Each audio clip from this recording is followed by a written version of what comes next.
Olá, amados, a paz do Senhor. Domingo nós estivemos no culto, realizando o nosso culto online. Eu, pastor Ângelo, José Carlos, e a intenção é cultuar o Senhor e abençoar a sua vida. Foi difícil olhar aquelas cadeiras vazias, mas o Espírito Santo trouxe um conforto no nosso coração de saber que nós estamos fazendo o que é correto. E isso trouxe paz para o nosso espírito, saber que a nossa vida conseguiu abençoar vocês, mesmo que distante de corpo, mas estávamos ligados em espírito. E ontem nós estávamos aqui em casa, eu, meu esposo, minha filha, Rayane, e eu percebi que a gente estava se amando mais. A gente estava, sabe? Estava querendo que alguém viesse levar o pastor para casa, sabe? Tô brincando, irmãos, mas eu percebi que a gente já estava um nívelzinho de estresse, impaciência. E aí eu me lembrei de uma gripe que atingiu o Canadá em 2012, também vinda da China essa gripe. E também foi proposto para aquele povo o prazo de isolamento social, afastamento, né? Também. E eles fizeram um estudo logo após e descobriram, porque foi um caso, uma situação quase que generalizada, de que depois de 10 dias desse período de isolamento, as pessoas estavam apresentando um nível de estresse e depressão muito forte. E eles perceberam que a nossa mente, depois do 10º dia de isolamento, ela trabalha como se nós estivéssemos em uma guerra. E aí é que está o grande problema. Por quê? Eu senti de mandar esse vídeo para os irmãos, porque eu comecei a sentir ontem no meu corpo alguns sinais de ansiedade que eu senti um tempo atrás, no ano passado, diante de umas situações que eu estava vivendo. E Deus, ele me orientou em compartilhar com você para que você não fique desesperado. Porque eu fui várias vezes para o UPA e a sensação é uma sensação de morte, como se a gente fosse infartar. Não fique preocupado, tá? Só se houver realmente necessidade de preocupação, de sair para uma emergência, porque a gente não pode correr o risco nesse período que ainda vai acontecer de pico em abril, tá bom? O que acontece? No nosso corpo, durante o dia, a gente produz alguns níveis de cortisol. O corpo produz. Cortisol é o hormônio do estresse. Esse nível de cortisol que o nosso corpo produz durante o dia é necessário. Por quê? Porque é ele que vai preparar a gente para a luta, para a fuga, para passar por um momento difícil, que a gente precisa de energia para o corpo para resolver aquele problema.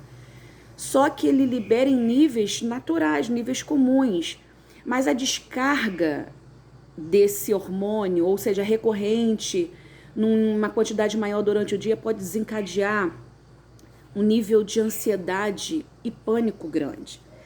E os sintomas desse pânico vai parecer muito como se fosse um infarto. Então fique tranquilo.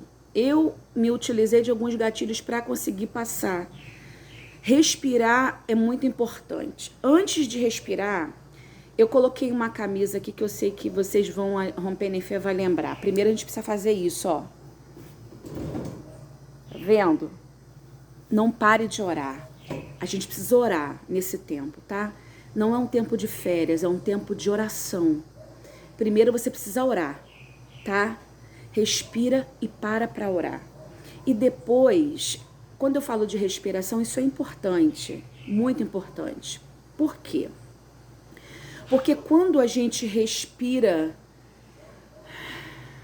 calmamente, a gente precisa respirar bem calmamente. O que acontece com a nossa mente quando a gente está nesse processo de ansiedade?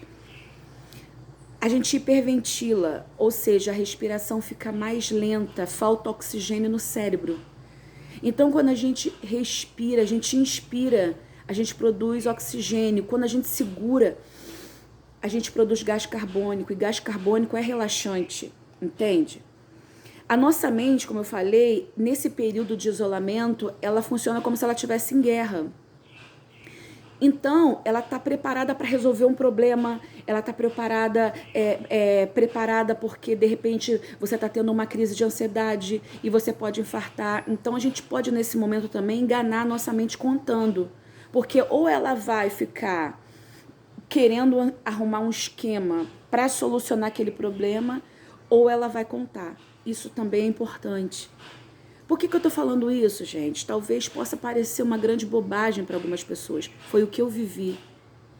Eu orei, mas não sabia como usar essas técnicas e fui parar muitas das vezes no UPA, e agora não é o momento da gente correr, porque a gente está vivendo um alarme falso. Segundo, Gideão, diante daquela crise, daquela ameaça, ele começou a malhar trigo no lagar, num local totalmente inapropriado para ele malhar o trigo. Ali era lugar de malhar uva, pisar uvas. Mas o que Gideão era? Versátil. Gideão tinha plasticidade. Irmãos, procura alguma coisa para você fazer. Eu tive 2 festas canceladas, eu sou autônoma, os irmãos sabem. Algumas festas prorrogadas por um período mais longo, eu precisava desse valor para quitar algumas dívidas.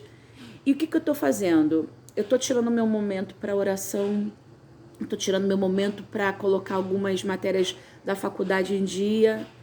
A matéria agora é online, preciso desse tempo. Só que eu estou subindo para o galpão, eu estou olhando peças que eu não usava mais, estou reformando essas peças, estou idealizando o que eu vou poder fazer quando eu voltar. Ocupa a sua mente. Eu sei que para mim talvez não seja tão difícil. Não tem mais filho pequeno. Talvez você está isolado dentro da sua casa, com filhos pequenos, sem saber o que fazer, atividades, criança fica ansiosa, adolescente, fica deprimido, fica ansioso. A minha casa é uma casa grande, quem já veio aqui na minha casa sabe. Talvez você more em um cômodo ou num local pequeno e isso gera estresse. As minhas festas foram prorrogadas, mas quem sabe você vive daquilo que você produz no dia. Fique tranquilo, vai passar. Faça como Gideão. A gente vai precisar, nesse tempo, se refazer. A gente vai precisar, nesse tempo, reformular coisas que a gente vai poder fazer depois que essa crise passar. Mas a gente sabe, mesmo crendo num Deus Todo-Poderoso, que a gente vai viver uma crise econômica grande. Então, ore a Deus em primeiro lugar. Faça o que está nessa camisa.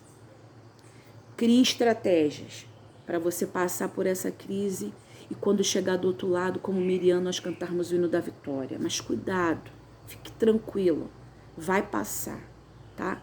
Não tome iniciativa, decisão nenhuma precipitada. Nós temos um Deus que cuida de nós, tá? Hoje nós estaremos mais uma vez na igreja, preparando um culto para Deus e abençoar também sua vida, tá? E você fique ligado conosco, nós temos esse grupo durante toda essa semana, para a gente passar junto, porque nós não estamos sós, tá? Nós temos um Deus que está conosco, mas também temos uns aos outros, tá bom? Deus abençoe você, te dê um dia de bênção e um dia de paz.